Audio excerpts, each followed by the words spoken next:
Assalamualaikum warahmatullahi ta'ala wabarakatuh. Alhamdulillahilladzi arsala rasulahu bil huda wa dinil haqq liyudhhirahu 'ala ad-dini kullihi walau karihal musyrikun. Asyhadu an la ilaha illallah wahdahu la syarika lah wa asyhadu anna Muhammadan 'abduhu wa rasuluh. Allahumma salli wa sallim wa barik ala Muhammad wa ala alihi wa ashabihi wa man da'a bi da'watihi wastanna bi sunnati ila yaumiddin, amma ba'd. Qala ta'ala qala rabbi shrah li sadri wa yassir li amri wa hlul 'uqdatam min lisani yafqahu qawli. Qalu subhanaka la ilma lana illa ma 'allamtana innaka antal alimul hakim wa la hawla wa la quwwata illa billahil aliyyil azim. Muslimin dan muslimat, hadirat yang dirahmati Allah, kita menyambung tafsiran bagi surah Al-An'am. Surah Al-An'am ayat 75.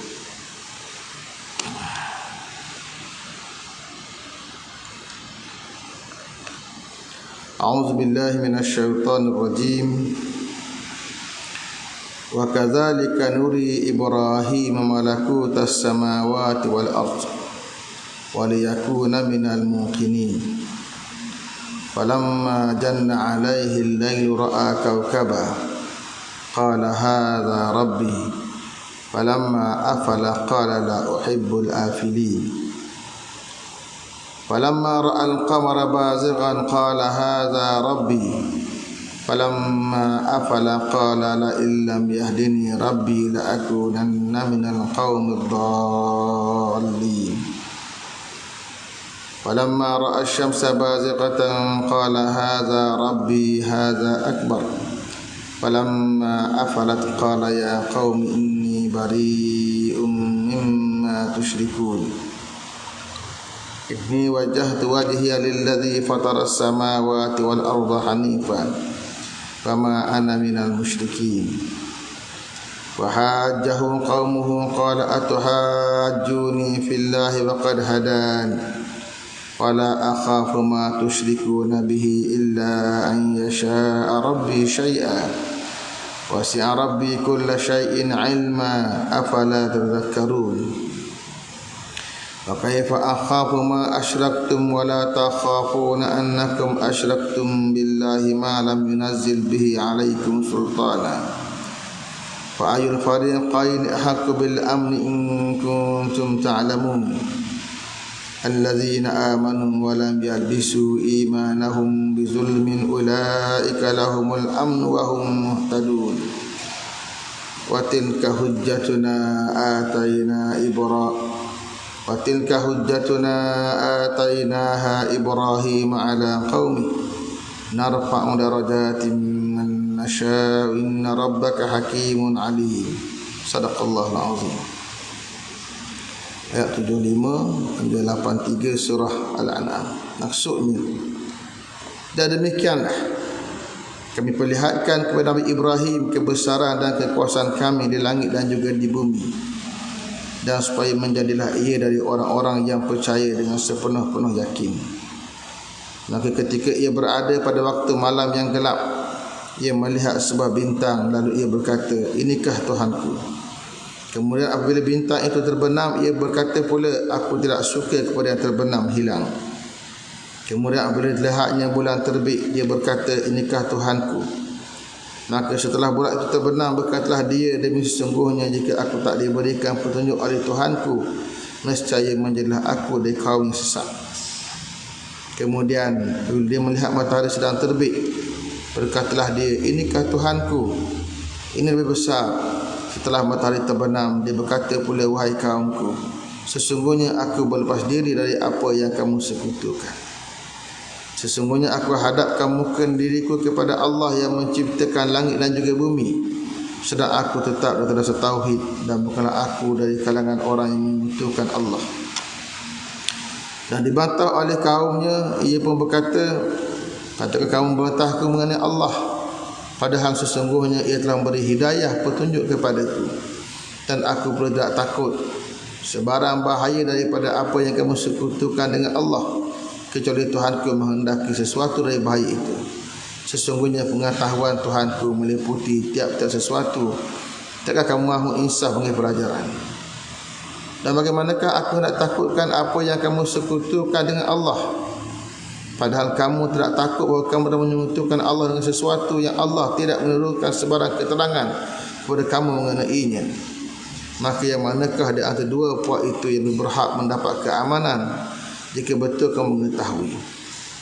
Orang-orang yang beriman dan tidak mencampur adukan iman mereka dengan kezaliman, itu syirik, maka itulah orang-orang yang mendapat keamanan, dan mereka lah orang-orang yang mendapat hidayah petunjuk. Dan itulah hujah kami yang akan berikan kepada Nabi Ibrahim untuk mengalahkan kaumnya. Kami tinggikan pangkat kedudukan sesiapa yang kami kehendaki. Sesungguhnya Tuhanmu Maha Bijaksana lagi Maha Mengetahui. Sadaqallahul azim. Muslimin dan muslimat, hadirat yang dirahmati Allah, kita masih lagi rangka perbincangan tentang kisah Nabi Allah Ibrahim AS dan juga hujah-hujah yang diajar oleh Allah Ta'ala kepada Nabi Allah Ibrahim untuk berhadapan dengan kaum yang syirik kepada Allah Subhanahu Wa Ta'ala.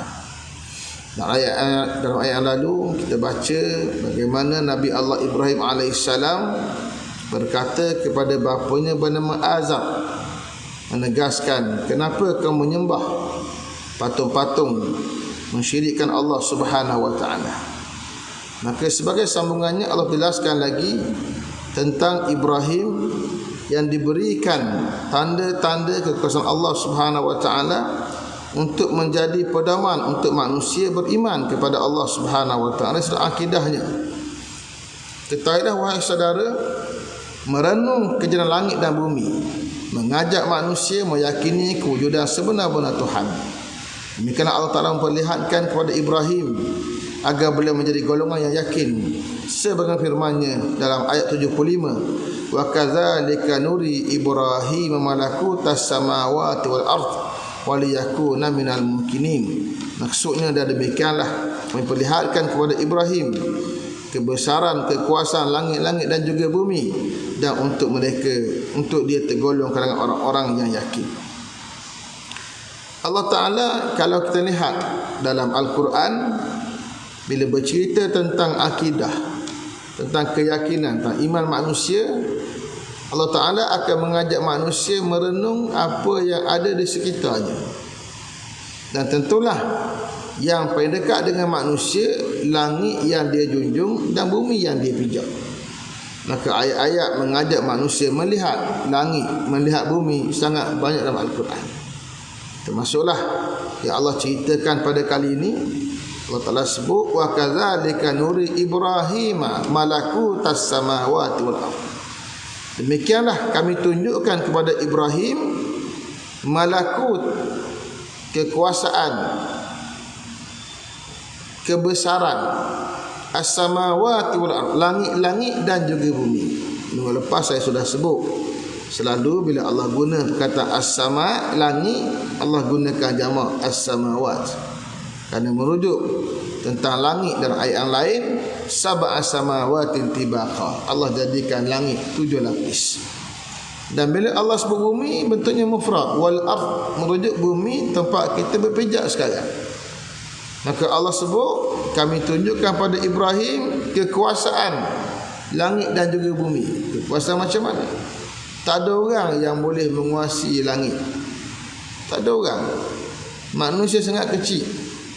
Berhimpun semua makhluk di bumi pun tak boleh menjangkau langit, tak boleh menguasai langit, bahkan tak boleh menguasai bumi pun. Disebutkan hari itu ayat-ayat Allah Ta'ala cerita tentang daratan dan juga lautan. Di daratan manusia hidup, di lautan lagi besar keluasannya, lagi luas keluasannya, lagi banyak makhluk hidup, pun manusia tidak boleh menguasainya. Berarti tidak ada kuasa manusia mengatasi kuasa Allah Ta'ala dalam menguruskan langit-langit dan juga bumi. Maka Allah jadikan langit dan bumi petanda dan petunjuk untuk manusia merenung betapa besarnya kehebatan Allah Subhanahu wa taala, wa liyakuna minal muqinin, dan agar Nabi Allah Ibrahim itu tergolong kalangan orang yang yakin. Bila tengok kejadian langit dan bumi, datanglah kesedaran, subhanak, maha suci engkau wahai Tuhan. Besarnya kehebatan Allah Ta'ala, manusia akan menyebut subhanak, ma khalaqta hadza batila, kamu tak buat semua ini. Al-Quran menyebut ungkapan manusia, kamu tidak mencipta semua ini batila, sia-sia. Setiap benda yang Allah Ta'ala buat ada fungsi, ada peranan dalam sistem ekosistem kehidupan manusia. Setiap benda, sekecil-kecil binatang, sebesar-besar makhluk, sebesar-besar binatang, sebesar-besar tumbuh-tumbuhan, sehalus-halus tumbuh-tumbuhan, semua yang ada atas muka bumi, termasuk jamadan, barang yang beku, batu, batang, semua itu ada peranan masing-masing. Semuanya akan mengajak manusia untuk menyatakan subhanak, maksudnya engkau wahai Tuhan. Lalu manusia akan menyebut faqina azaban nar, lalu pelihara kami daripada azab api neraka. Maka Allah sebut, Allah tunjukkan kejadian langit dan bumi kepada Ibrahim agar Ibrahim tergolong kalangan orang yang yakin. Ibrahim Nabi, tentu dia yakin, menambah keyakinan, dan juga untuk mengajak manusia juga yakin dengan Allah Subhanahu wa taala. Tafsir ayat 76. Ketahuilah wahai saudara, apabila manusia melihat bintang di waktu malam, akan ada yang berfikir bahawa itulah Tuhan, kerana ia bersinar cantik menghiasi alam di waktu malam. Namun bintang akan berlalu pergi bila datangnya siang, lalu hilang serinya. Demikianlah Allah Ta'ala mengajar cara berhujah kepada Ibrahim sebagaimana firman-Nya dalam ayat 76, falamma janna alaihi al-lailu ra'a kawkaba qala hadza rabbi falamma afala qala la uhibbul afilin. Maka tak akan mendatang waktu malam yang gelap, ia melihat bintang, lalu ia berkata, inikah Tuhanku? Kemudian bila mana bintang itu terbenam, ia berkata pula, aku tidak suka kepada yang terbenam hilang. Ayat ni dan juga ayat seterusnya, ulama mempunyai dua bentuk perbahasan. Satu kata ulama, Nabi Allah Ibrahim sebelum datang hidayah Allah Ta'ala, Allah Ta'ala tunjukkan kekuasaan Allah untuk dia beriman dengan dia melihat bintang-bintang, melihat bintang, melihat matahari, melihat bulan dan melihat matahari. Itu satu pendapat ulama. Adapun kata jumhur, tidak, itu bukan cerita Nabi Allah Ibrahim diberi hidayah oleh Allah sebelumnya Nabi, tapi itu cerita cara Nabi Allah Ibrahim berhujah dengan manusia. Ibrahim nak berhujah dengan orang-orang yang menyembah patung berhala. Cara berhujahnya mengajak manusia tengok langit. Falamma janna alaihi al-lailu, bila mana malam itu jadi kelam. Janna maknanya datang sesuatu yang melitupi. Bila malam melitupi alam, ra'a kawkaba, dia tengok bintang. Bintang makhluk yang jelas dilihat waktu malam. Jika semua gelap gelita kelam, yang nampak adalah bintang yang bersinar. Maka akan ada manusia berkata, qala hadza rabbi, kata Allah Ibrahim sebut, ini ke Tuhan aku. Ataupun menghikayatkan cerita manusia, manusia kata inilah Tuhanku. Salah Ibrahim menghikayatkan cerita manusia bercakap, tengok bintang, ni Tuhan aku. Kenapa Tuhan? Sebab dia mengeluarkan cahaya di waktu kelam. Tuhan ni mesti lebih daripada manusia. Tetapi falamma afala, bila mana bintang hilang, bintang tidak kekal, siang hari hilang, dia wujud, manusia tak nampak lagi. Malamnya nampak kerana gelap di alam bumi. Bila gelap alam bumi, bintang yang ada cahaya dilihat oleh manusia. Bila mari siang, cahaya yang ada pada bintang dikelamkan oleh cahaya yang ada pada matahari. Tak nampak lagi sinar yang ada pada bintang. Maka sifatnya hilang. Lalu kata Nabi Allah Ibrahim, qala la uhibbul afilin, kata Nabi Allah Ibrahim, aku tidak suka pada benda-benda yang hilang. Ini cara berhujah. Kalau kamu sembah bintang, bintang bukan ada selamanya. Malam nampak, siang tak nampak. Sesuatu yang hilang tak boleh jadi Tuhan. Ada tak ada. Maka aku tak suka benda yang hilang. Tafsir ayat 77. Ketahuilah wahai saudara, bila manusia melihat pula kepada bulan, disangkanya ia adalah Tuhan, namun ia juga akan hilang, menyebabkan manusia akan berfikir semula salah apa yang disangkanya. Demikianlah Allah perlihatkan hujan tersebut manusia kata-kata Ibrahim sebagaimana firman Allah dalam ayat 77, falamma ra'al qamara bazighan qala hadza rabbi falamma afala qala la illam yahdini rabbi la akunanna minal qaumid dhalin. Kemudian takkan dilihatnya bulan terbit, dia berkata, inikah Tuhanku? Maka setelah bulan itu terbenam, berkatalah dia, demi sesungguhnya jika aku tak diberikan petunjuk oleh Tuhanku, nescaya menjadilah aku dari kaum yang sesat.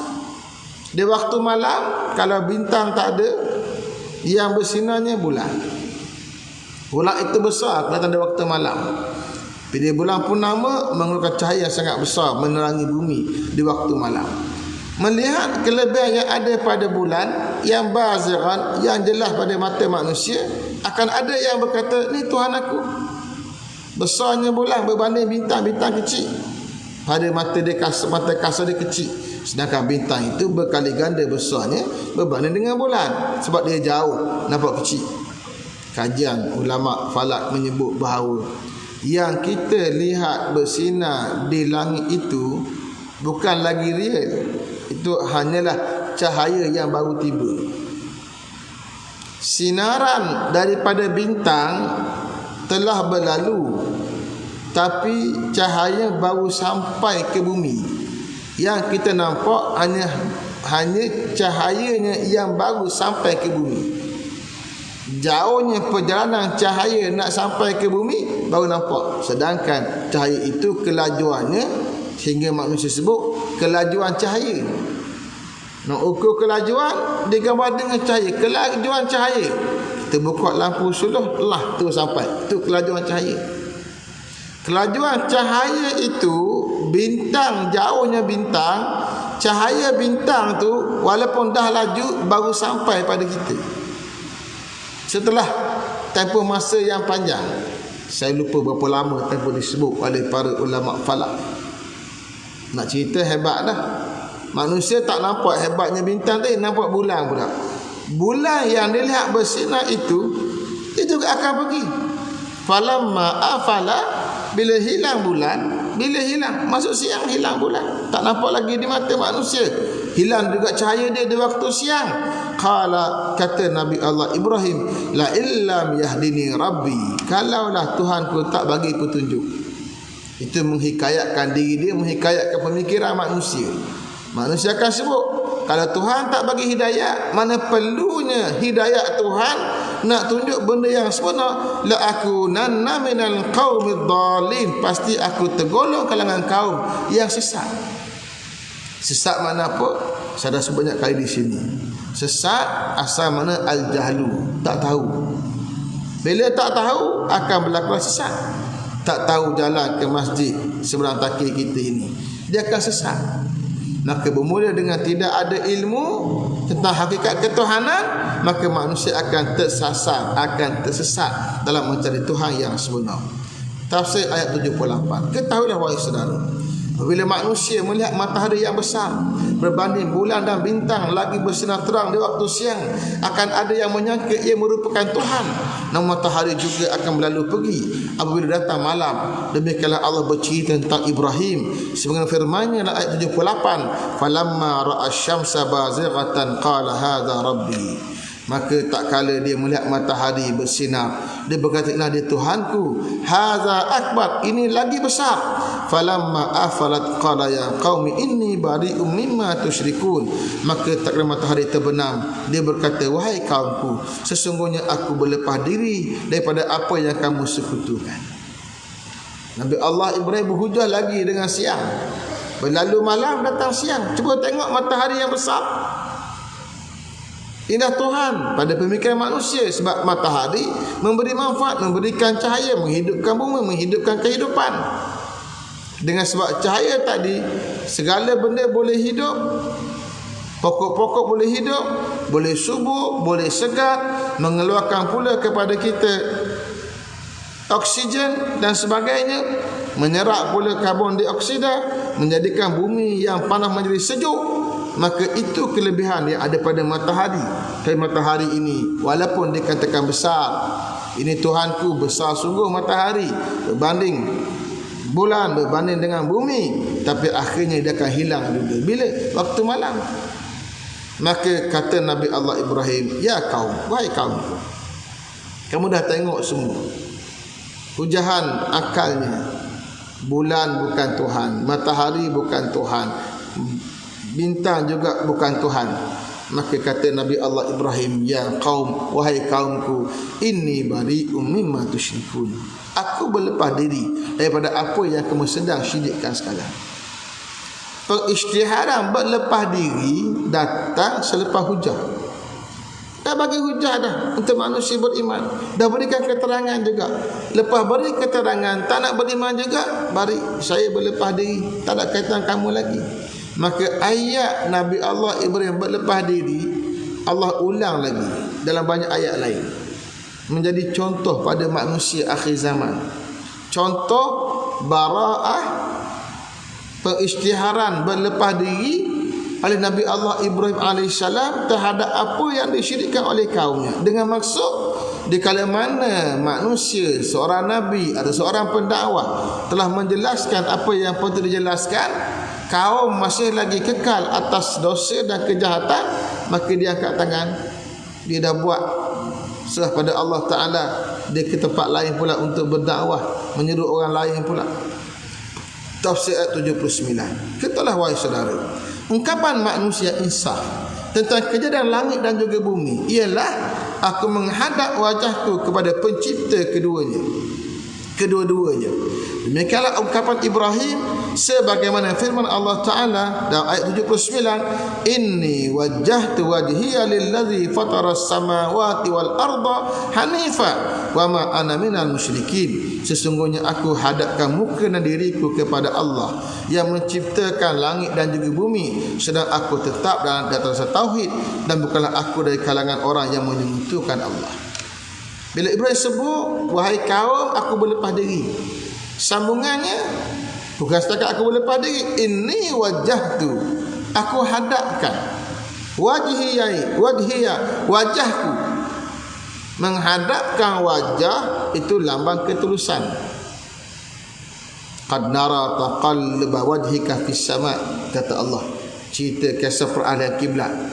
Kami selalu tengok kamu wahai Muhammad selalu memandang ke arah langit, mengharapkan Allah turunkan ayat menuju ke arah kiblat yang sebelumnya menghadap ke Baitul Maqdis. Nabi harap dapat ditukar kiblat oleh Allah ke arah Masjid Haram. Digunakan ayat wajah, taqalluba wajhik. Bila turun lagi ayat fawalli wajhaka syatral Masjidil Haram, maka palingkan wajahmu wahai Muhammad ke arah Masjid Haram. Itu ayat turun, arah Nabi berpaling kiblat ke arah Masjid Haram. Wajah, berarti wajah itu lambang hala tuju. Kalimah wajah ni apa dia? Apa istilah diguna dalam kitab fiqh?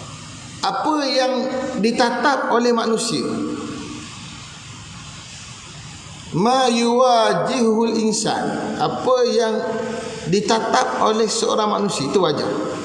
Ulama bincang tentang hukum berwuduk yang dikatakan basuh muka itu apa dia? Jadi ulama bahas dari sudut bahasa, wajah tu apa dia? Quran kata berkaitan dengan farsilu wujuhakum, basuh muka ke. Muka tu apa dia? Muka tu yang kita hadap, yang bahasa Melayu kata bersemuka, berhadap. Hadap, mata kita berhadap tu, itulah muka. Sampai ke telinga ni yang kita dihadap oleh inilah muka. Telinga ni tak masuk muka lah, ni muka yang dihadap. Menghadap itu kata Allah, kamu palingkan wajahmu ke arah. Maka cerita kiblat pun menghadap muka. Cuma dibahas panjang lagi pula Kalau muka menghadap, dada tak menghadap, macam mana? Bak salat, batal salat. Kerana yang dimaksudkan dengan wajah bukan semata wajah, jasad dihadap kiblat dengan dada. Kalau orang salat dia paling muka ke lain, salat tak batal, makruh. Tapi dada paling ke lain, maka hukumnya batal salat. Sebab kiblat telah beralih. Macam kita orang yang azan disunatkan ke paling kanan, paling kiri. Yang sunat paling itu muka, bukan badan, bukan body, bukan hati, bukan dada. Hayya 'ala salah kanan, hayya 'al falah kiri, muka, bukan dada. Ada orang bila azan hayya 'ala salah dengan badan dia pergi, salah. Semua juga dengan solat. Assalamualaikum warahmatullahi, muka bukan dengan dada. Itu nak kena betulkan. Muka berpaling dalam salat tak batal, makruh. Dada berpaling batal. Sebab Allah gunakan ibarat wajah nak tunjuk hadap. Betul-betul menghadap Allah Ta'ala. Aku palingkan, aku wajahkan, aku mukakan wajahku lillazi fatara samawati wal ard, pada yang mencipta langit-langit dan juga bumi. Fatara terjemah Melayu cipta. Kalau kalimah khalaqa pun maknanya cipta. Cuma fatara ni kata ulama, kalimah fatara menunjukkan kesenian dalam penciptaan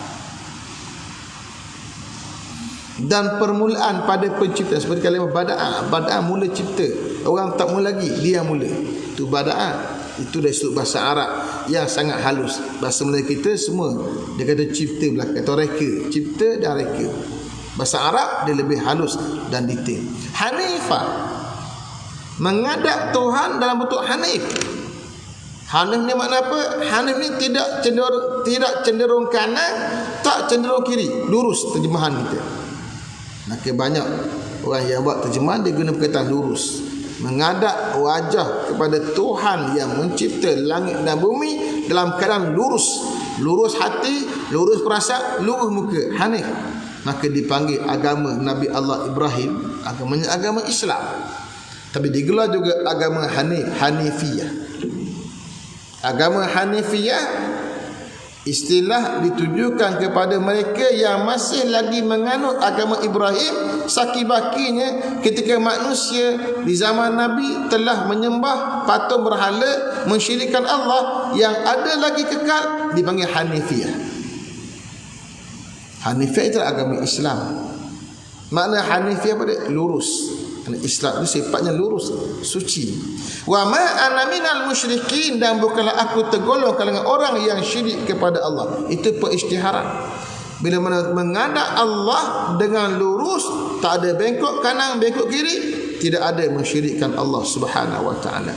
Tafsir ayat 80. Ketahuilah wahai saudara, sehebat mana hujahan dibawa oleh para nabi, pasti ada yang bantahnya. Namun sebagai nabi, hendaklah dipertegaskan kebenaran berasaskan ilmu dan petunjuk hidayah yang diberikan oleh Allah dengan berani tanpa takut dan tidak berpaling serta menurut segala hujah dan pandangan yang salah dan merosakkan. Hal ini kerana patung-patung sesat yang disembah tidak boleh memudaratkan manusia. Begitu juga dengan pejuang-pejuang kebatilan tersebut, melainkan dengan izin Allah. Demikianlah difahami dari firman-Nya dalam ayat 80, wa hajahu qaumah qala atuhajuni fillahi wa huwa wa qad hadan wala akhafu ma tusyrikuna bihi illa an yasha'a rabbi syai'a. Dan Nabi Allah Ibrahim dibantah oleh kaumnya. Dia pun berkata, patutkah kamu membantahku mengenai Allah, padahal sesungguhnya ia telah beri hidayah petunjuk kepada aku, dan aku pun tidak takut akan sebarang bahaya apa yang kamu sekutukan dengan Allah, kecuali Tuhanku yang menghendaki sesuatu dari bahaya itu. Bila mana Nabi Allah Ibrahim bawa hujah, mesti ada orang bantah. Dan itu adalah nature, reality dakwah. Bawa agama Allah, tak mungkin semua orang setuju. Akan dia bantah. Akan dia mukmin, akan dia kufur. Wa man syaa'a falyu'min wa man syaa'a falyakfur. Siapa nak beriman, sila beriman. Yang nak kufur, sila kufur. Pasti ada. Dan bantahan itu ada kala keras. Allah gambarkan hajahu kaum dia berhujah dengan keras. Hujah lawan bantah. Mak itulah para nabi ini diberi kebolehan oleh Allah Taala berbicara untuk melawan dan juga membantah balik hujah-hujah. Di kalangan manusia ada yang cerdik, ada yang pandai, ada yang bodoh. Yang pandai berhujah maka berhadapan para nabi. Para nabi Allah berikan kelebihan berhujah. Maka Nabi Allah Musa yang Allah uji dengan pelak, disebabkan masa kecil itu diletakkan api pada mulut ketika mana dicari oleh juak-juak Fir'aun nak uji budak ni nabi akhir zaman ke tidak, nabi bahkan nabi ke tidak. Akhirnya para malaikat alihkan api yang nak tunjuk kena pada lidah dia. Itu cerita panjang kisah Musa. Oleh kerana lidahnya pelak disebabkan kena api, maka Musa doa pada Allah Ta'ala, Rabbi syrah li sadri wa yassir li amri wahlul 'uqdatam min lisani. Wahai Tuhanku, lapangkanlah untukku dadaku, mudahkan untukku urusanku, dan rungkaikanlah simpulan pada lidahku. Yafqahu qawli, pasti mereka faham ucapan aku. Nak bagi orang faham, maka doa tu selalu kita baca. Orang berceramah dia baca, orang bersyarah dia baca, orang belajar pun dia baca. Baca doa Nabi Allah Musa AS. Kalau yang nak berpidato, yang nak bercakap, minta lidah tidak kelu, tidak berbelit, terungkai simpulan yang ada kat lidah. Orang yang kaki ceramah dia tahulah makna simpulan. Pengalaman saya duk mengajar, duk ceramah, duk berkhutbah, kita faham. Bila sampai masa datang simpulan di lidah, nak ungkap pun tak lepas. Dalam kepala ada modal dan perlu fikir, ideanya turun, nak sebut tak lepas di mulut, lekat di lidah, terbelit dekat lidah, tergagaplah macam-macam lagi. Maka itu dihadapi dan dirasai oleh Nabi Allah Musa.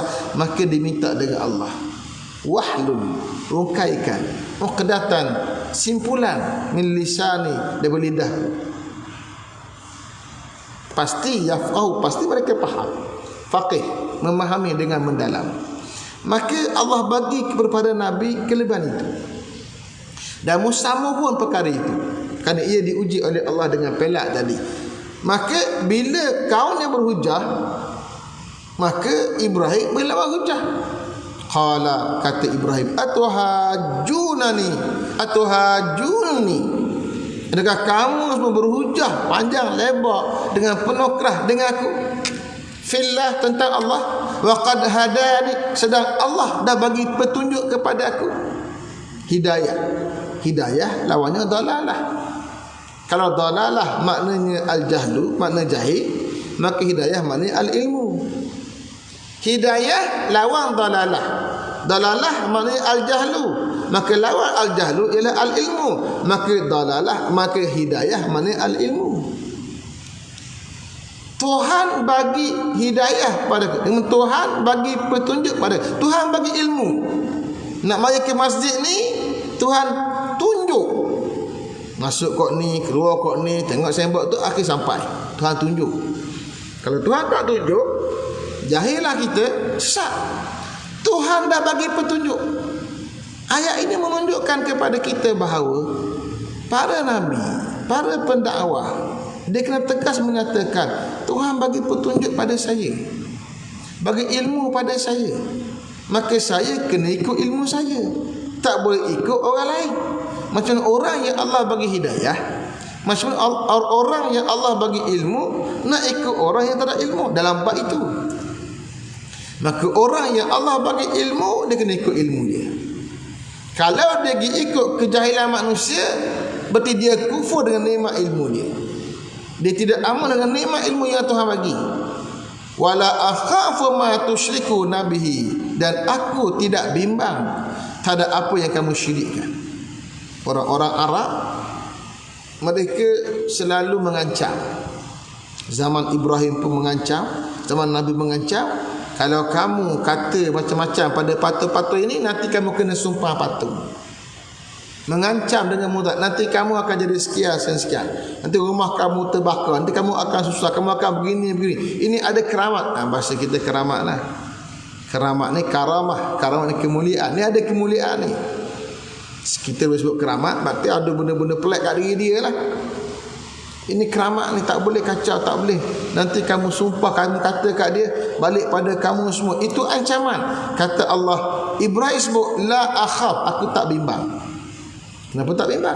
Sebab kita dah baca ayat sebelumnya, yang bagi manfaat, yang bagi mudarat Allah, illa ayyasha'a rabbi syai'a, melainkan Tuhanku menghendaki berlaku sesuatu. Kalau Allah nak timpakan mudarat pada kita, bukan sebab patut itu, kerana Allah memang nak uji dengan mudarat. Bukan sebab manusia, kerana Allah Ta'ala nak uji. Ketahuilah wahai saudara, sesungguhnya cakupan ilmu pengetahuan Allah sangat luas. Maka tak perlulah manusia membawa petunjuk Allah, yang bawa petunjuk Allah bimbang terhadap setiap perlakuannya. Semua dalam pengetahuan Allah tanpa tersembunyi. Justru manusia, wajarlah manusia mengambil ingatan atas perkara ini. Demikian difahami firman-Nya dan ayat seterusnya, wasi'a rabbi kulla syai'in ilma afala tadhakkarun. Maha luas Tuhanku terhadap segala sesuatu ilmu pengetahuannya, apakah kamu tidak mahu mengenai pelajaran? Allah maha luas liputan pengetahuan. Ini orang kata coverage.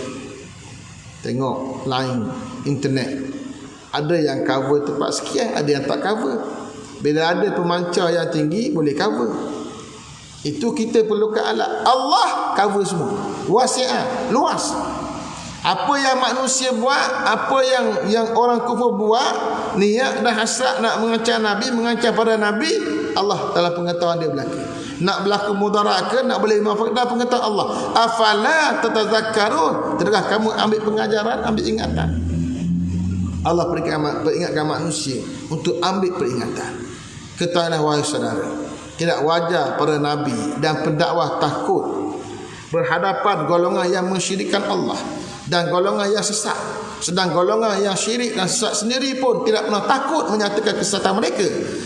Wa kaifa akhafu ma asyraktum wa la takhafuna annakum asyraktum billah ma lam yunazzil bihi alaikum sultana. Dan bagaimana aku takut terhadap apa yang kamu syirikkan, sedang kamu tidak takut pun kamu syirikkan dia. Orang yang kufur, orang yang sesat, tak pernah takut menyatakan kesesatannya. Mereka berhujah dengan penuh berani. Mereka menulis, mereka bercakap dalam internet, cakap di media maya, mereka dengan penuh yakin. Kalau orang yang sesat yakin dengan kesesatan dia, kenapa pula orang yang beriman tak yakin dengan kebenaran dia? Kalau mereka dengan penuh berani menyatakan kesesatan dia tanpa takut pada ancaman orang lain, maka kenapa pula orang yang bawa hidayah Tuhan takut menyatakan kebenaran dia kerana bimbang diancam oleh manusia? Timbal balas. Itu cara hujah Ibrahim. Mu tak takut pada makhluk lain, mu tak takut pada Tuhan, menyatakan kesesatan. Aku nak takut buat apa? Tak perlu takut. Tak perlu takut pada patung malam yunazzil bi alaikum sultana. Satu makhluk yang Tuhan tak beri sultan, tak berikan kuasa untuk menguasai aku. Ini cara berhujah Nabi Allah Ibrahim. Menurut Imam Tabari, Nabi Ibrahim telah ditakut-takutkan oleh kaumnya terhadap bahaya yang boleh berlaku dari sumpah patung-patung. Apabila baginda mengajak mereka meninggalkan sembah patung-patung, dia suruh baginda menegaskan tidak wajar baginda takut terhadap patung yang tidak mempunyai sebarang kekuasaan ke atas manusia. Ketahuilah wahai saudara, keselamatan itu adalah milik golongan yang benar. Bagi menentukan benar dan salah antara dua pihak yang benar dan sesat adalah dengan pertimbangan ilmu, bukannya hawa nafsu dan ikutan semata-mata. Demikianlah dipahami di firman-Nya dalam ayat seterusnya, ayat 81. Fa ayul fariqaini ahaqqu bil amni in kuntum ta'lamun. Maka golongan dua puak yang manakah yang lebih berhak mendapat keamanan jika betul kamu mengetahui? Manusia Tuhan bagi dua. Ada yang mukmin, ada yang fahadainahu najdain. Kami bagi petunjuk pada mereka pada dua jalan, benar dan sesat. Golongan yang benar Allah jamin keamanan dia. Ni Ibrahim tanya, fa ayyul fariqaini ahqqu bil amni? Golongan mana yang lebih berhak mendapat keamanan dan keselamatan? Kalau orang yang kufur tak takut menyatakan kesesatan dia dan mengecam pihak lawan dia, kenapa pula kita yang benar takut untuk menyatakan dan mengecam kesesatan mereka?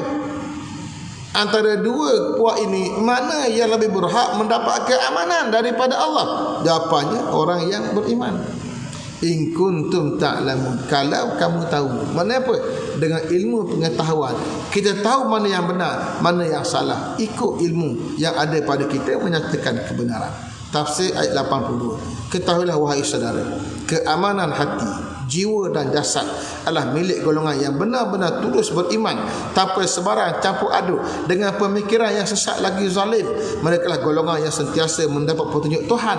Demikian difahami di firman-Nya dalam ayat 82, allazina amanu wa lam yalbisu imanahum bizulmin ulaika lahumul amnu wa hum muhtadun.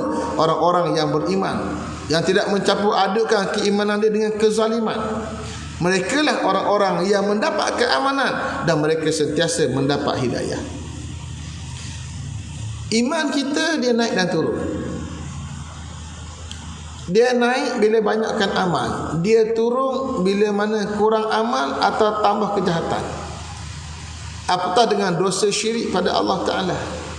Al-Quran menggambarkan syirik dengan perkataan zalim. Di sini Allah sebut walam yalbisu imanahum bizulmin. Mereka tidak ilbas, mereka tidak pakaikan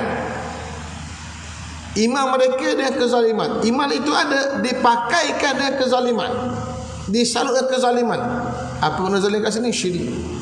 Kenapa syirik disebut zalim? Kerana syirik itu meletakkan sesuatu bukan pada tempat dia, bukan hak dia untuk disembah. Kita disembah dia, itu syirik, itu zalim. Maka orang yang ada iman, imannya tulen, tidak dicampur aduk. Yalbis, yalbis ni asal mana pakai. Pakai sesuatu menutupi badan. Digambarkan badan kita yang patut beriman dipakaikan dengan kesyirikan. Mana bercampur aduk. Terjemahan mudahnya bercampur aduk, dicampur aduk. Tapi makna sebenar dipakaikan dengan kezaliman. Orang yang beriman dia tak ada melakukan kezaliman, berarti iman sentiasa bertambah. Orang ni ulaika lahumul amn. Ni orang yang akan dapat keamanan. Kita kalau takut-takut menyatakan kebenaran, disebabkan hati dan iman kita makin mengendur. Keyakinan pada Tuhan. Kendur sebab apa? Sebab zalim tadi, sebab dosa tadi. Kendur. Maka fahamlah kita, kalau mengendur iman kita untuk menyatakan kebenaran, berarti diri kita di kali itu ada benda salah kita buat yang menghantui diri kita, yang mengacau hati kita, yang menutup hati kita, menutup pemikiran kita hingga iman tidak bulat. Maka jawapannya banyakkan istighfar. Karena iman manusia begitulah sifatnya, naik dan juga turun. Tapi jaminan Allah, orang yang beriman, imannya iman yang tulen, dia akan rasa keamanan diri. Dia rasa aman, tak bimbang pada manusia. Tengok manusia kosong, dia tak rasa apa, tak takut apa. Dia hanya nak menyatakan kebenaran, yakin Tuhan jaga dia. Wahum muhtadun. Inilah orang yang sentiasa mendapat hidayat dari Tuhan. Tafsir ayat 83. Ketahuilah wahai saudara, ilmu dan idea untuk berhujah adalah milik Allah. Ia dikurniakan kepada Ibrahim untuk berhujah dalam menghadapi kaumnya. Dan hujah ilmu itulah yang mengangkat darjat Ibrahim dan sesiapa yang dikehendaki oleh Allah. Karena sesungguhnya Allah itu maha bijaksana, lagi maha berilmu pengetahuan. Demikianlah difahami dari firman-Nya dalam ayat 83. Wa tilka hujjatuna atainaha Ibrahim ala qaumi. Dan itulah dia hujah kami yang kami datangkan hujah itu pada Ibrahim untuk berhadapan dengan kaum. Ayat ini menjelaskan hujah yang datang dalam pemikiran para nabi dan para pendakwah Allah yang hantar. Betul doa kita, Rabbi syrahli sadri, ya Allah lapangkan untuk dadaku. Karena Allah yang lapangkan, Allah yang bagi ilham, Allah yang bagi ilmu, Allah yang bagi firasat. Sebab itulah kita diajar untuk mendapatkan ilmu daripada orang yang Allah bagi rasyada kat dia. Dan kisah Nabi Allah Musa dan kita baca sebelum ini. Hal attabi'uka ala an tu'allimani mimma 'ullimta rusyda. Bolehkah aku ikut kamu untuk kamu ajar pada aku daripada ilmu yang Allah beri petunjuk pada kamu. Ayat sebelumnya fawajada 'abdan min 'ibadina atainahu rahmatan min indina wa 'allamnahu min ladunna ilma. Lalu Nabi Allah Musa dan Yusha bin Nun, anak murid dia, bertemu seorang hamba kalangan hamba kami yang kami kurniakan pada hamba itu rahmatan min indina, rahmat dari sisi kami, wa 'allamnahu min ladunna ilma, dan kami ajar padanya dari sisi kami ilmu. Allah bagi ilmu pada Khidir yang Allah tak bagi pada Nabi Allah Musa. Orang Musa itu seorang nabi dan rasul, sedangkan Khidir hanya nabi. Bahkan ada pula pendapat menyatakan Khidir bukan nabi, dia hanya waliullah, manusia biasa yang diangkat taraf menjadi wali. Ceritanya Allah bagi. Demikianlah hujahan Nabi Allah Ibrahim yang dia boleh berhujah kaum dia kerana Allah bagi ilham kepada dia untuk berhujah. Narfa'u darajatin man nasya, kami angkat darjat siapa yang kami mahu. Manusia dia banyak darjat, siapa yang angkat darjat? Bukan manusia, Allah yang angkat. Bila Allah angkat darjat seseorang, maka manusia akan angkat apa dia sedar. Angkat darjat dengan apa? Dengan ilmu, dengan amal. Ibrahim dia angkat darjat sebab dia nabi. Muhammad sallallahu alaihi wasallam dia angkat darjat sebab dia nabi, dia rasul. Orang berilmu dia angkat darjat sebab ada ilmu. Yarfa'illahu allazina amanu minkum, Allah angkat orang berilmu kalangan kamu, orang beriman kalangan kamu. Wallazina utul ilma, dan orang yang Allah berikan ilmu darajat, Allah angkat beberapa darajat. Dengan ilmu manusia terangkat darjat. Biasa tak reti apa, pergi universiti ada bachelor, Allah angkat darjat boleh bekerja elok-elok, Allah orang puji dia. Dia sama belajar, buat master, buat sudah orang puji dia, jadi doktor, panggil doktor kat dia. Mengajar kat universiti boleh profesor kerana kajian-kajian yang banyak, angkat darjat sebab ilmu dia. Orang panggil dia doktor, profesor, cikgu, ustaz, orang panggil. Dia angkat darjat. Siapa angkat? Bukan manusia itu, Allah angkat. Kerana itu janji Allah. Semiskin mana pun manusia, datang dari keluarga miskin mana sekalipun, Allah angkat darjat dengan cara beri ilmu kat dia. Dengan sebab ilmu Allah angkat darjat dia, dengan ilmu dia dapat habuan dunia dia, memindahkan diri dia daripada alam yang miskin kepada yang lebih senang dengan ilmu. Maka Allah angkat darjat Ibrahim, dan Allah sebut Allah angkat darjat siapa yang dia mahu. Kita baca sama dah ketika salat mungkin sebab tak faham terjemahan. Ketika mana duduk antara dua sujud, Rabbighfirli, satu minta ampun, warhamni, minta rahmat, wajburni, minta tampung. Kita lemah, tak ada manusia yang sempurna. Sehebat mana pun dia bergelar manusia, hatta para nabi pun dia ada kelemahan dia, sebab dia manusia. Kita lemah. Bila kita lemah, tak ada yang sempurna. Jangan carilah. Kalau nak cari suami yang sempurna, tak ada. Isteri, tak ada yang sempurna. Tak ada isteri yang sempurna, tak ada suami yang sempurna. Tapi konsepnya, wajburni, ya Allah tolong tampung saya, tampung kelemahan saya. Bukan tampung untuk jadi sempurna, tidak sempurna. Tampung untuk mengurangkan ketidaksempurnaan dan menambah sedikit kesempurnaan. Kita akan sampai kepada total kesempurnaan. Tampung, tampung menampung. Suami isteri tampung menampung. Tak ada suami yang gagah melainkan dengan bantuan isteri dia. Tak ada isteri yang gagah melainkan suami dia. Tampung menampung. Maka Allah buat hidup berpasangan. Kita doa wajburni, warfa'ni, ya Allah tolong angkat saya. Kita doa, minta Allah angkat. Wa'fu anni, berikan kemaafan pada saya. Apa lagi? Warzuqni, bagi rezeki pada saya. Rabbi firli warhamni wajburni warfa'ni. Warzuqni dulu, rezeki pada saya. Warzuqni wahdini, beri hidayah. Wa'afini, beri afiat. Wa'fu anni, berikan kemaafan. Itu semua doa teragung, doa yang hebat. Cuma kita yang tidak menghayati. Inna rabbaka hakimun alim, sesungguhnya Tuhan kamu itu maha bijaksana. Letak benda pasti kena pada tempat. Alimun, maha mengetahui, kita tak tahu. Wallahu ta'ala alam. Kita sambung lagi dalam kuliah akan datang. Hadis Riyadhus Salihin min kalami Sayyidil Mursalin. Kita masih lagi dalam bab berkaitan dengan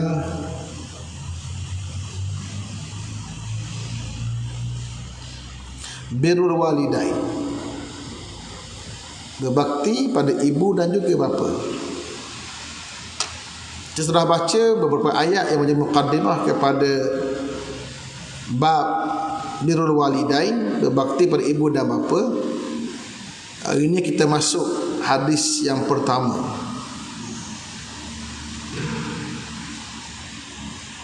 Hadis nombor 312 daripada kitab Riyadhus Salihin.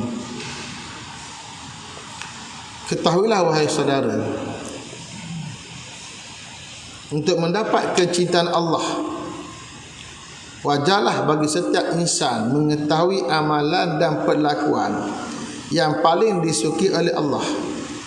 Demikianlah perlakuan sahabat Nabi bernama Abdullah bin Mas'ud.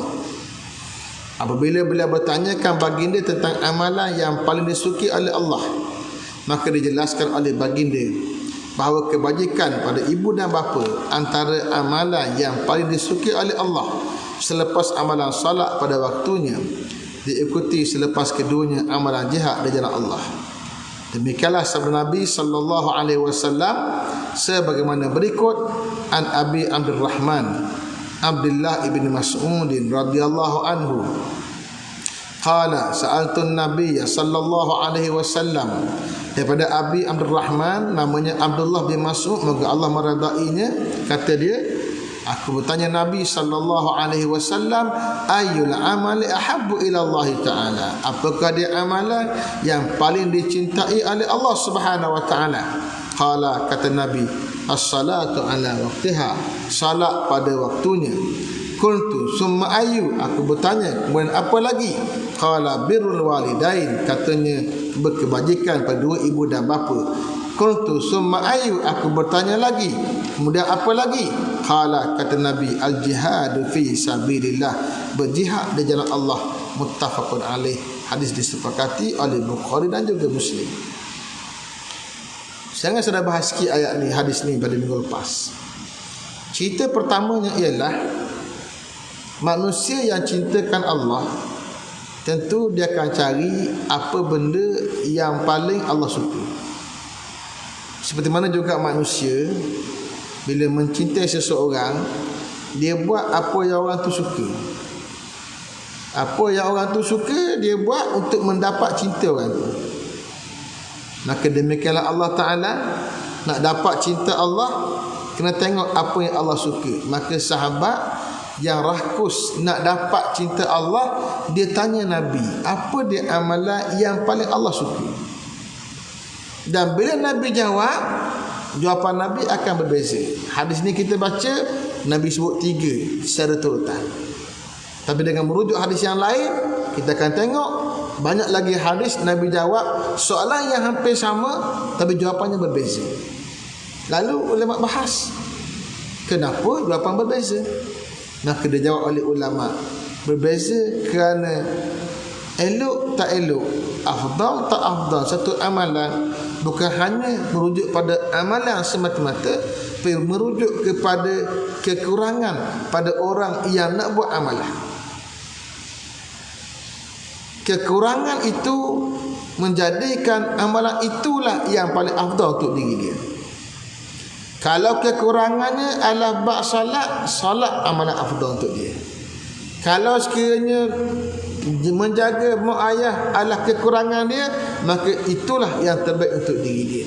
Maka secara kasar nak menentukan mana yang paling afdal dari sudut amalan, dua cara. Satu, senarai amalan yang disenaraikan oleh Nabi. Yang kedua, tengok pula kepada individu setiap orang.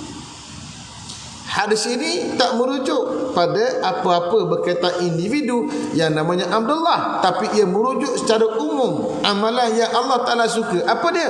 Pertama, Nabi kata salat. Kenapa salat? Salat ibadat yang paling besar. Diikuti dengan birrul walidain. Kenapa birrul walidain? Kerana itu amalan melibatkan manusia. Kalau salat amalan utama melibatkan manusia dengan Tuhan, maka birrul walidain amalan yang awal melibatkan manusia dengan manusia. Kerana Islam itu dua bahagian, satu manusia dengan Tuhan, kedua manusia dengan manusia, ikut panduan Tuhan. Maka yang manusia dengan manusia, yang paling besar bagi manusia adalah ibu dan ayah. Maka buat baik pada ibu dan ayah menjadi amalan terbaik melibatkan manusia. Maka Nabi sebut pertamanya salat pada waktu dia, nanti kita akan hurai maksud pada waktu dia. Kemudian birrul walidain, mak ayah, diikuti kemudiannya jihad fi sabilillah. Kenapa jihad? Kerana jihad itu manfaatnya untuk umum. Ibu dan bapa manfaatnya untuk diri dia dan keluarga dia, tapi jihad manfaat untuk umat. Tapi kenapa didahulukan ibu dan bapa berbanding dengan jihad? Kerana jihad sifatnya fardu kifayah, ada mak ayah sifatnya fardu ain. Benda yang fardu ain diutamakan berbanding fardu kifayah. Mana fardu ain tertentu atas diri dia. Mak dia sakit, ayah dia sakit, tak ada orang yang boleh jaga, tertentu atas diri dia. Fardu ain atas diri dia jaga mak ayah dia. Dan itulah kebaktian besar dia. Dia balik kerja yang lain, termasuk kerja dakwah, termasuk kerja jihad. Dan jihad pula, jihad itu sifatnya fardu kifayah. Ada orang buat, gugur pada sebahagian, dan sifat juga sunnah muakkadah. Dia tak buat, ada orang boleh buat. Kecuali jihad menjadi fardu ain. Bila jihad jadi fardu ain? Bila an-nafirul am, bila mana pemerintah umum berlaku perang besar-besaran, negara mahu diserang, negara mahu dijajah, maka di kali itu setiap orang kena keluar perang diarah oleh pemerintah, baik laki-laki, baik perempuan, baik muda, baik tua. Maka dikala itu perempuan dia keluar perang tanpa izin suami, seorang laki-laki keluar perang tanpa izin mak ayah, sebab jadi fardu ain pula melibatkan umat. Jadi kalau jadi fardu ain bab jihad, dia menjadi keutamaan berbanding fardu ain pada mak ayah, menunjukkan fardu ain yang sifatnya untuk umat lebih diutamakan berbanding fardu ain yang sifatnya untuk diri. Ini kaedah-kaedah fiqh dalam Islam yang digariskan oleh Allah Ta'ala, yang boleh jadi modal dan kaedah pada kita dalam menentukan apa saja perkara kehidupan kita, dalam membuat keputusan. Ada benda masalah diri, ada benda masalah jamaah, masalah ramai. Masalah ammah muqaddamah ala masalah khassah. Masalah orang awam didahulukan berbanding masalah orang persendirian. Dia ada sungai, sungai itu milik dia, melalui aliran sungai dia.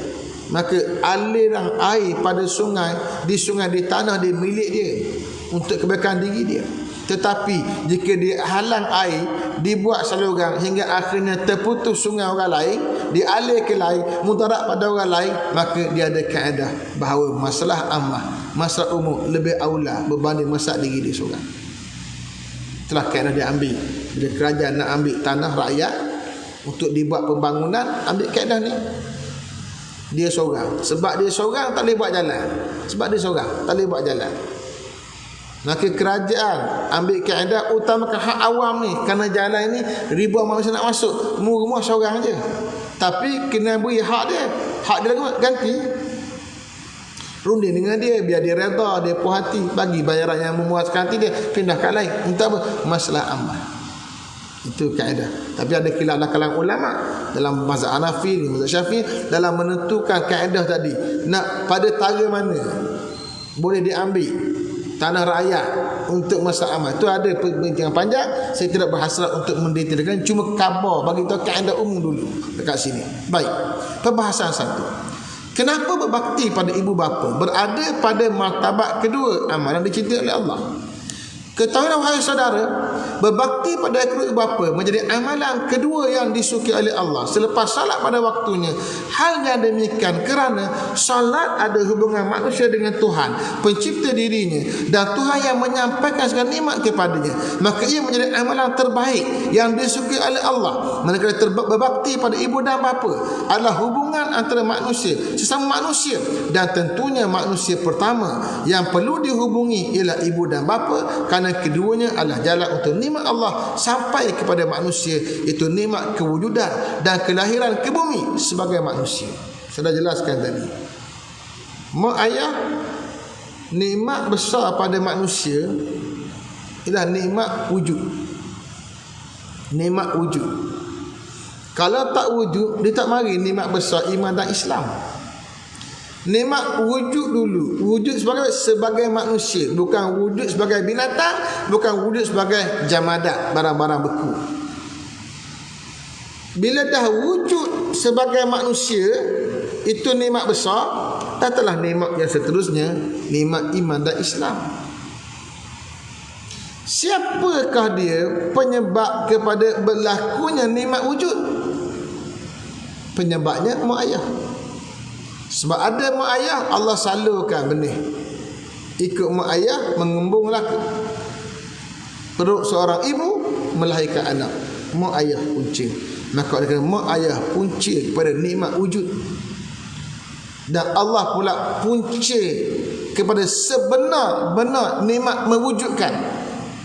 Kalau Allah tak bagi ruh, Allah tak bagi jadi, tak adil lah. Oleh kerana Allah Tuhan punya nikmat yang asal, maka berbakti pada Allah letak keutamaan menusi salat. Dan oleh kerana ibu dan bapa adalah punca nikmat besar itu sampai pada kita, maka bakti pada mak ayah datang pada martabat yang kedua selepas salat kepada Allah Subhanahu wa taala. Perbahasan dulu, salat ibadat paling dicintai oleh Allah. Ketahuilah wahai saudara, amalan yang paling disukai oleh Allah ialah salat fardu yang 5 pada waktunya. Hal yang demikian adalah kerana salat fardu adalah salat yang telah ditetapkan masa dan waktunya oleh Allah. Demikianlah difahami daripada firman-Nya dalam surah An-Nisa ayat 103, inna salata kanat 'alal mu'minina kitaban mawquta. Sesungguhnya salat itu kata orang-orang yang beriman adalah kewajipan yang ditetapkan masa.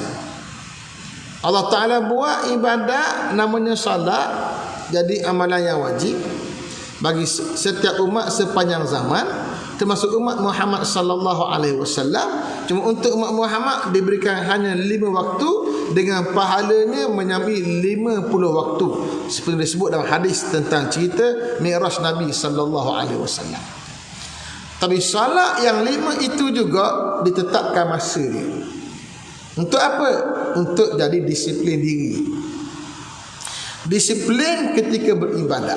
Seperti mana manusia juga mendisiplinkan diri untuk dapat habuan duniawi, dia perlu juga mendisiplinkan diri untuk dapat habuan ukhrawi. Maka solat disiplin diri menggunakan waktu. Maka Allah sebut solat itu kanat 'alal mu'minina adalah atau orang yang beriman kitaban, satu kewajipan. Kitab maknanya mafruḍ, sesuatu yang difardukan. Kitab ni tulis, sesuatu yang tertulis kewajipannya, dicatatkan kewajipannya. Kewajipan ini kata Allah mauquta, diwaktukan oleh Allah. Subuhnya sekian, zuhurnya sekian, asarnya sekian, maghribnya sekian, isyaknya sekian. Maka sayugia bagi seorang hamba yang taat sentiasa mendisiplinkan dirinya dengan masa dan waktu yang ditetapkan oleh Tuhan dalam ibadat, perhambaan diri kepadanya, dan tidak leka dengan pekerjaan lain. Justru wajarlah amalan salatnya yang dikerjakan pada masanya menjadi amalan yang sangat dicintai oleh Allah Ta'ala. Bila manusia boleh salat dan ikut peraturan salat yang Tuhan buat melibatkan masa, maka wajarlah amalan itu menjadi amalan yang paling Allah suka melibatkan diri dia.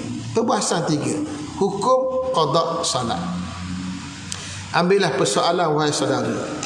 Solat fardu yang terlepas dari waktunya, adakah perlu diganti atau diqada? Maka jawabnya, para ulama sepakat bahawa solat fardu yang ditinggalkan dengan tidak sengaja, seumpama lupa dan tidur, adalah wajib qada. Dalilnya ialah hadis sahih, man nama an salatin aw nasiha falyusalliha idza zakaraha. Maksudnya, sesiapa yang tidur sehingga terleka solat atau lupa mengerjakannya, maka hendaklah dia melakukan solat itu bila dia mengingatinya. Dan sabda Nabi sallallahu alaihi wasallam, man nasiya salatan falyusalli idza zakaraha la kafarata laha illa dzalik wa aqimis salata li dzikri. Barang siapa yang lupa satu salat, makalah dia salat bila dia ingat, tidak ada kafarah baginya melainkan yang itu. Dan Allah berfirman, tegakkanlah salat untuk ingat aku. Hadis sahih Bukhari. Baik, kita bincang tentang salat ada waktu. Macam mana orang yang terlepas waktu? Terlepas waktu dua keadaan. Satu, terlepas waktu kerana satunya lupa, satunya tidur. Lupa sifat manusia, hingga disebut oleh ulama, la yusammal insanu insanan illa linisyani. Manusia tak dipanggil manusia kerana melainkan kerana kelupaannya. Ulama ada setengah ulama Arab dikaitkan kalimat insan, alif nun sin alif nun dengan asal kalimah nasia, walaupun sangat jauh daripada bahasa kata jumhur ulama. Nasia mana lupa, insan tu mana lupa. Ada pula mengatakan insun, anisa ya'nasu dengan makna mesra. Manusia sifatnya mesra, maka dipanggil insan. Yang penting manusia yang lupa. Lupa dia aridun, satu benda yang mendatang. Datang arid tadi, dia lupa. Tertengok itu benda, tengok orang, ingat. Mari arid, dia menghalang, lupa apa yang kita ingat. Maka lupa itu menggambarkan sifat manusia, kerana Allah tak lupa. Wa ma kana rabbuka nasiya. Tuhanmu kata tak nak lupa. Hingga dalam surah ayat kursi, ayat paling hebat, ayat paling pendek, ayat satu ayat yang paling hebat, ayat kursi satu ayat. Allah gambarkan sifat Allah tadi. Antaranya, la ta'khuzuhu sinatun wala naum, tak dikuasai oleh sinah.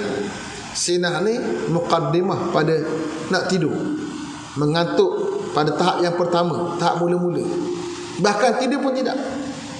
Satu, lupa sifat manusia. Kedua, sifat tidur, sifat manusia. Allah tak tidur. Maka oleh kerana sifat manusia lupa, sifat manusia tidur, dua-dua sifat ini adalah sifat manusia, maka ia menjadi sebab untuk Allah Ta'ala angkat. Angkat apa? Angkat sifat kesalahan. Rufi'at an ummati al-khata' wa nisyan. Diangkat dari umatku al-khata' buat salah, wa nisyan lupa. Maka orang yang terlupa, mari waktu terlupa nak solat sampai habis. Atau orang tu dia tertidur. Tidur macam mana? Tidur sebelum masuk waktu. Kalau dia tidur lepas masuk waktu, ada penjelasan ulama. Kalau dia tidur sebelum masuk waktu sampai habis waktu, tidur pukul 12.50, Zuhur pukul 1, sampai pukul 4 lebih tak bangun lagi, pukul 5 bangun, terlepas asar, itu namanya tertidur. Tapi kalau dia pergi tidur, dia pergi dah jaga, masuk jam 1 tak solat lagi, Zuhur dah masuk, 1:30 dia pergi tidur, yang tu dipanggil leka. Salah, sengaja, bukan leka, sengaja.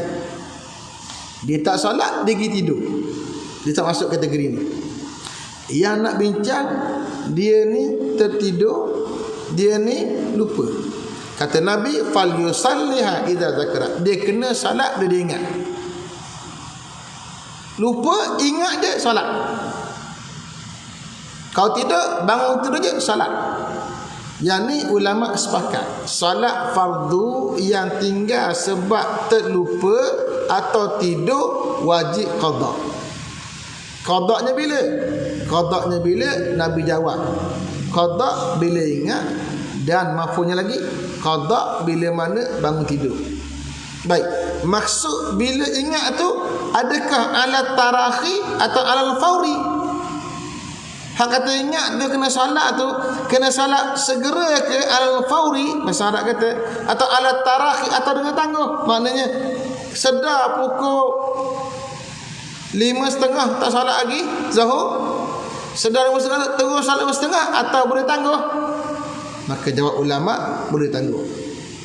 Tapi sunat disegerakan. Masa panjangnya ada. Bila ingat masa panjang boleh salat, tapi segera itu bagus. Tetapi kalau dia salat, kalau dia tak salat kerana sengaja, kalau salat tinggal kerana sengaja, pendapat jumhur ulama dia wajib qada, kita akan baca kejap lagi, dan wajib qada pula sifatnya alal fauri, segera.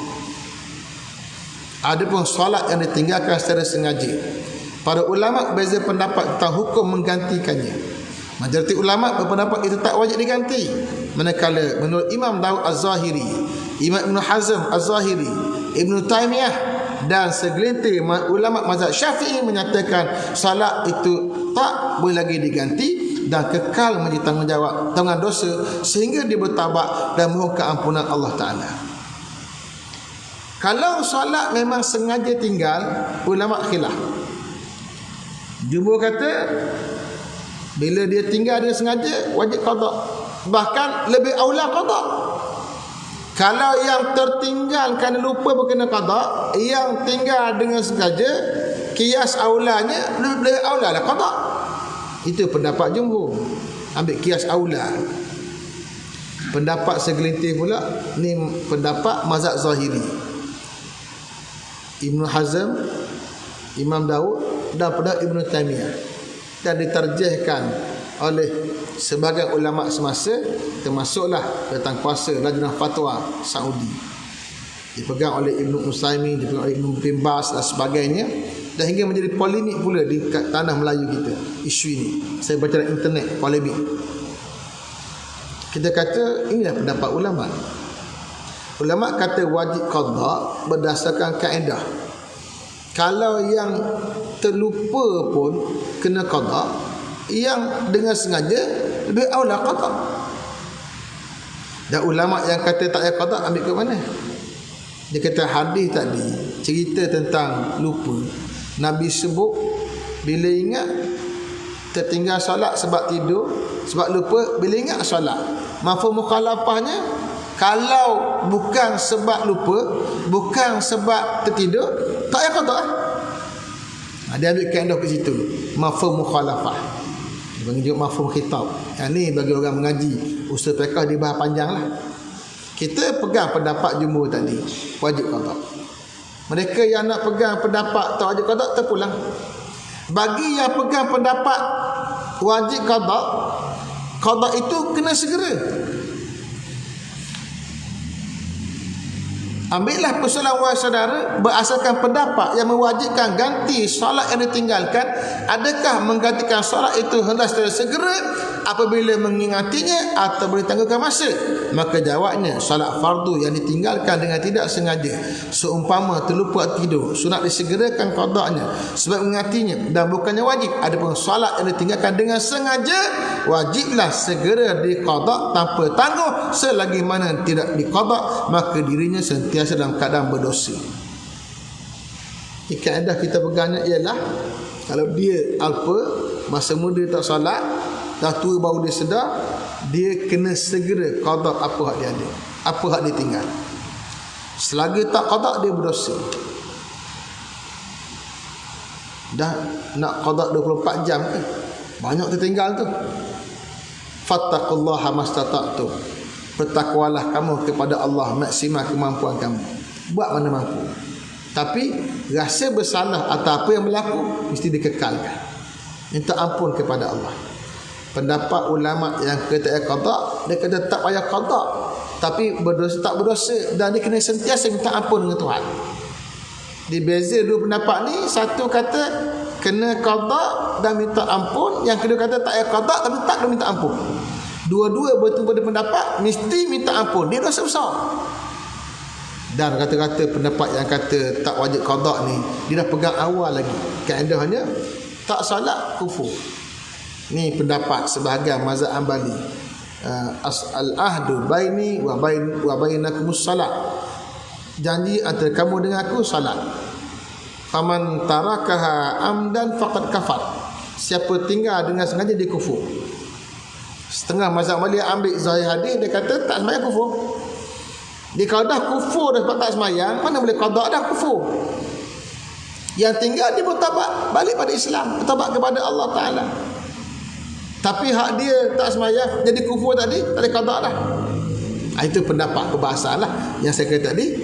Bagi kita yang pegang pendapat kena qada, maka kena usahakan qada. Lepas ada orang buat imam zuhur 4 rakaat, dia buat 4 pula. Sebab nak qada 4 dulu. Dulu tu bila tak tahulah, masa umur 21 ke 22 tu pulang. Tapi yang penting kulasanya ialah qada salat. Buat mana yang terdaya.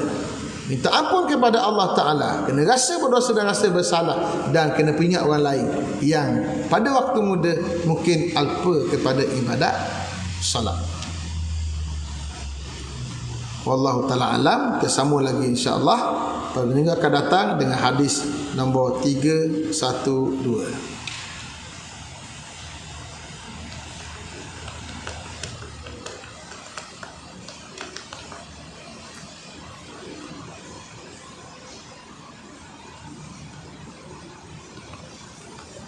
Wallahu ta'ala a'lam. A'udzubillahi minasyaitonir rajim. Bismillahirrahmanirrahim. Alhamdulillahirabbil alamin wassalatu wassalamu ala asyrafil anbiya'i wal mursalin sayyidina Muhammadin wa ala alihi washabihi ajmain. Allahumma ja'al jam'ana hadza jam'an baraka wa tafarraqana ba'da tafarruqan ma'suma innaka antat tawwabul rahim. Sallallahu ala sayyidina Muhammad wa ala alihi washabihi wasallam. Walhamdulillahirabbil alamin. Taqabbalallahu minkum